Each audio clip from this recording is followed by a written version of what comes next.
இன்றைக்கி நம்ம எடுக்க போகிற வண்டி Triber 3 cylinder 999cc petrol engine manual transmission. டியூட்டியை ஸ்டார்ட் பண்ணி போயிட்டுருக்கோம். Welcome to Abu vlogs. Video ஃபுல்லாக பார்த்து பிடிச்சிருந்தா ஒரு சப்ஸ்கிரைப் பண்ணிக்கோங்க. இப்போ நம்ம எங்கே போகிறோன்னா ஏர்போர்ட்டில் போய் ஒருத்தவங்களை பிக்கப் பண்ணிவிட்டு அங்கேருந்து அப்படியே மகாபலிபுரம் போகிறோங்க. அப்படியே போகிற வழியில் விஜிபி பக்கத்தில் இருக்க மெரின் கிங்டம் போகணுன்னு சொன்னோம். இந்த கடல் தெய்வத்தோட பேர் தெரிஞ்சால் சொல்லுங்கள், கமெண்ட் பண்ணுங்கள். அங்கேருந்து அப்படியே டியூட்டியை ஸ்டார்ட் பண்ணிட்டு ஸ்ட்ரைட்டாக மகாபலிபுரம் வந்துட்டோங்க. மகாபலிபுரத்தில் போய் காரை பார்க்கிங் பண்ணிட்டு ஃபஸ்ட்டு பார்த்தது இந்த ராக் தாங்க. இந்த ராக்கை பார்க்குறதுக்கு அவங்களுக்குலாம் ஒரே குரூப் ஃபோட்டோ எடுத்த மாதிரி தோணுச்சு அந்த காலத்தில். அப்படியே அது பக்கத்தில் இந்த குகை கோயில் இருந்தது, உள்ளே போய் பார்க்கலான்னு பார்த்தேன். செம்மையாக இருந்துச்சுங்க. உள்ளே ஒரே கல்லில் எப்படி இது அப்படியே செதுக்கியிருக்காங்கன்னு தெரியல, அமேசிங்காக இருந்துச்சு. அது உள்ளே அப்படியே பார்த்துக்கிட்டே போகும்போது ஒவ்வொன்றும் அந்த சிற்பக்கலைகள்லாம் அமேசிங்காக இருந்துச்சு. அப்படியே அங்கேருந்து 40 ரூபா டிக்கெட் எடுத்துகிட்டு இந்த பட்டன் ஸ்டோனை பார்க்கலான்னு வந்தாங்க. அது ஒரு பிரம்மாண்டம், அமேசிங்காக இருந்தது. இந்த ஸ்லாப்பில் விழாமல் அப்படியே நிற்குதுங்க அந்த ராக்கு. பெரிய ராக்கு ஆக்சுவலி.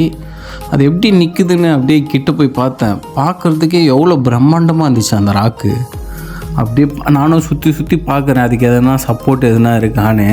எதுவுமே இல்லைங்க. அது பாட்டுன்னு தனியாக அமேசிங்காக அது எப்படி அந்த சர்வில் நிற்குதுன்னு தெரியல. ஃபுல்லாக பார்த்தீங்கன்னா ஃபுல்லாக பாறை தான். நானும் தள்ளலாம் ட்ரை பண்ணேன், முடியல ஆக்சுவலி. அப்புறம் அங்கேருந்து அந்த பாறை வழியாக அப்படியே உள்ளே போனேன். அந்த இடம் பெரிய பெரிய பாறைகளை பார்க்கறதுக்கே பிரம்மாண்டமாக இருந்துச்சு. இந்த ஸ்டாச்சு பாருங்கன்னா அந்த பாறையிலே ஃபுல்லாக வச்சுருந்தாங்க. அந்த கோயிலை பாறையிலே செதுக்கி உள்ள அங்கே ஒரு சிவலிங்கம் இருந்தது. நல்லா இருந்துச்சுங்க பார்க்குறதுக்கு. எப்படி இந்த ஒரே பாறையில் அந்த ஃபுல்லாக இந்த சிற்ப கலைகளை ஃபுல்லாக செதுக்கி வச்சுருந்தாங்கன்னு தெரியல. அங்கே பலிப்பீடமும் இருந்தது. அது மேலே ஏறி பார்த்துட்டு இருந்தேன். அமேசிங்காக இருந்துச்சுங்க அந்த இடம் பார்க்குறதுக்கு. அங்கேருந்து ஏதோ ஃபாரினில் இருக்க மாதிரி தோணுச்சு.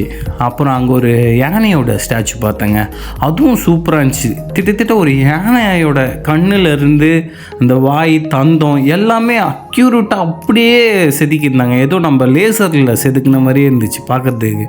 அது எப்படின்னு தான் தெரில. அந்த காலத்தில் இவ்வளோ பெரிய பாறையில் அக்யூரேட்டாக.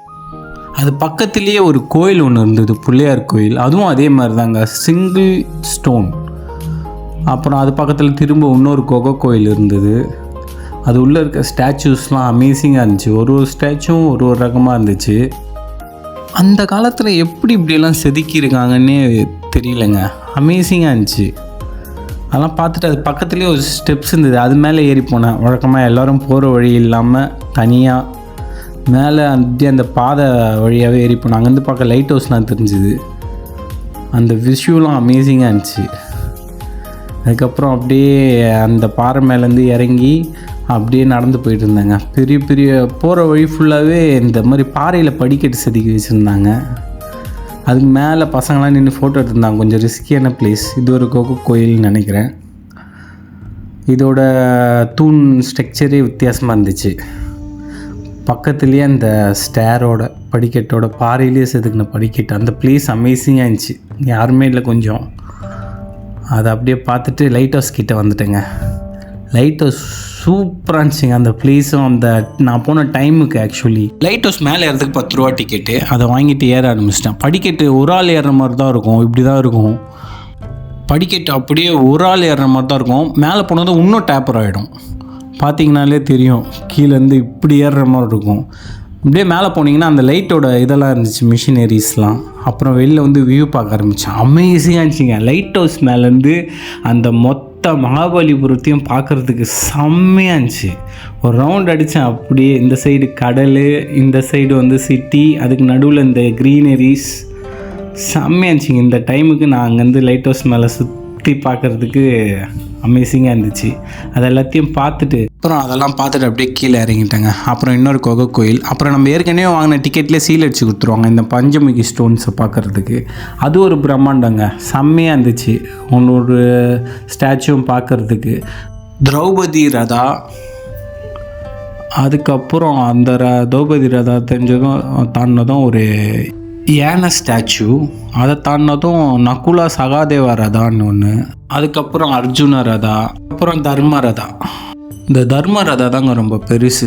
அப்புறம் அங்கேருந்து திரும்ப ஒரு சீல் அடிச்சுட்டு இதுக்கு போயிட்டோம், பீச் டெம்பிள். பீச் ஓரமாக இருக்குது அந்த டெம்பிளை பார்க்குறதுக்காக.